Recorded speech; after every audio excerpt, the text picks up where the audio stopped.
পদার্থবিজ্ঞান অর্থাৎ ফিজিক্স এর একটি মৌলিক সূত্র হলো যে শক্তি বা পদার্থ কখনো ধ্বংস হয় না, এটি শুধুমাত্র এক রূপ থেকে অন্য রূপে পরিবর্তিত হয়। ঠিক যেমন একটি কাঠকে পুড়িয়ে দিলে ছাই, গ্যাস এবং তাপ শক্তিতে রূপান্তরিত হবে, কিন্তু কাঠের যে মৌলিক উপাদানগুলি সেটা নষ্ট হয় না, যেটাকে ফিজিক্স বলে law of conservation of mass and energy, যার ভিত্তি দিয়েছেন আইনস্টাইন E = mc² সূত্র। কিন্তু এইটা জানলে আপনারা অবাক হয়ে যাবেন, এই একই কথা ভগবান শ্রীকৃষ্ণ গীতার মধ্যে 2য় অধ্যায়ের 20 নম্বর শ্লোকে পরিষ্কার ভাবে বলছেন।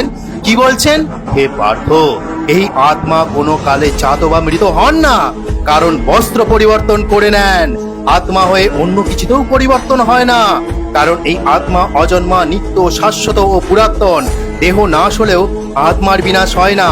আত্মাই সত্য ও আত্মাই পুরাতন, আত্মাই শাশ্বত ও আত্মাই সনাতন। আপনি কে? সনাতন ধর্মের উপাসক।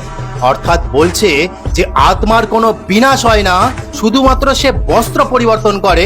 আমরা যখন মারা যাব আমাদের দেহটি পঞ্চভূতে মিলিয়ে যাবে, কিন্তু আমাদের শরীরের যে আত্মা, ঠিক যেমন একটি মানুষ বস্ত্র পরিবর্তন করে, ঠিক আত্মাও অন্য দেহ সে ধারণ করবে। যেটা আজকের ফিজিক্স, আধুনিক পদার্থবিজ্ঞান বলছে কোনো শক্তি বা পদার্থকে ধ্বংস করা যায় না, তার রূপ শুধু পরিবর্তন হয়। ঠিক তেমনি আমাদের সনাতন ধর্মের আত্মা ধ্বংস করা যায় না, শুধু দেহ পরিবর্তন করে বন্ধুরা। যেটা আজকের আধুনিক বিজ্ঞান মাত্র 200 থেকে 300 বছরের মধ্যে আবিষ্কার করেছে, সেটি আমাদের ভগবান শ্রীকৃষ্ণ কুরুক্ষেত্রের ময়দানে দাঁড়িয়ে 5000 বছর আগে এই জ্ঞান দিয়ে গিয়েছিলেন ভগবত গীতার মধ্যে, যে গীতা বিজ্ঞানে পরিপূর্ণ।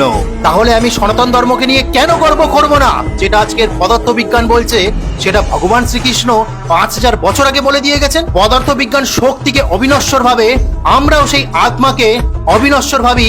এই আত্মাই শক্তি, আত্মাই সনাতন, এই আত্মাই হলো জীবাত্মা এবং পরমাত্মা, আমাদের সনাতন ধর্মের ঈশ্বর, সেই সনাতন।